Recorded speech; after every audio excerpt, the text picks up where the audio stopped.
Hi, I'm Chase Witcher, and the artwork that I chose to present for my final project was Fountain by Marcel Duchamp. A little bit of backstory. During World War I, many people in Europe fled to America to get away from the war.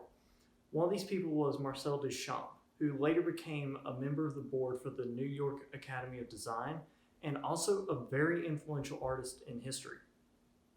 The artwork in the time after the war was new, filled with avant-garde ideas, which means new or radical ideas that were extremely different from those that had previously been in art. Duchamp was no exception to this. He created what he called ready-mades, which was a term he coined which meant art that was created using normal everyday objects. He also created assisted ready-mades, which were similar to normal ready-mades except they were paired with another object or with writing. Now, the New York Academy of Design had implemented a rule that anyone who paid the $6 entrance fee could display their own artwork, regardless of what it was.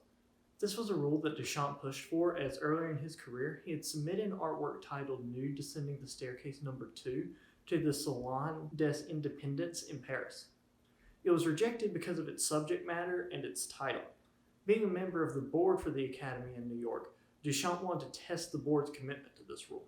So, in May 1917, he went out and bought an everyday ordinary urinal, turned it 9 degrees on its side, signed it under the pseudonym R. Mutt, and titled it Fountain. The urinal was created with the medium porcelain and was approximately 360 by 480 by 610 millimeters cubed. R. Mutt was a reference to the company that made the urinal, J.L. Mott Ironworks, and to the popular comic strip of the time, Mutt and Jeff. Duchamp paid the $6 fee and had one of his friends submit the piece to the New York Academy of Design. With some discussion, the board decided to reject Fountain on the grounds that while useful in its place, it was not a work of art. This rejection was major. The idea of not having a board that would judge the validity of a person's artwork had become central to the art world, and it was the same idea that was going to push New York past Paris as an art center of the world. With this, the Academy lost that credibility. Yet, despite the rejection, Fountain is still regarded as one of the most influential art pieces of history. It was the first ever conceptual art piece, meaning that the concept or context behind the artwork is vastly more important than the actual finished piece. Context, of course, meaning the circumstances with which or in which an artwork was created. This fits perfectly with Fountain, as the satirical and sarcastic reasoning behind why the artwork was made is what makes it a true work of art.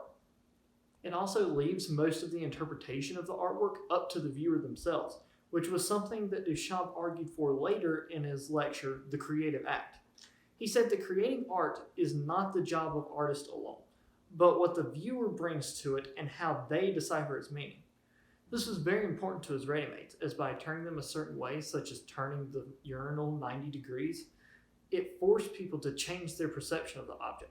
For example, some viewers of Fountain thought that it looked like Buddha, while others thought that it looked like the veiled woman in the Renaissance painting Madonna. Artworks of the time were often satirical and comical, creating an art movement that would later be called Dada or Dadaism. And while most Dada art around the world pushed a political agenda based on the horrors of World War I, the Dada in New York, often simply referred to as New York Dada, was different. Following Duchamp's lead, it sought to define what truly made art into, art. Fountain, for this reason, is an extremely influential piece of artwork that drove the Dadaism movement and begged the question, what truly is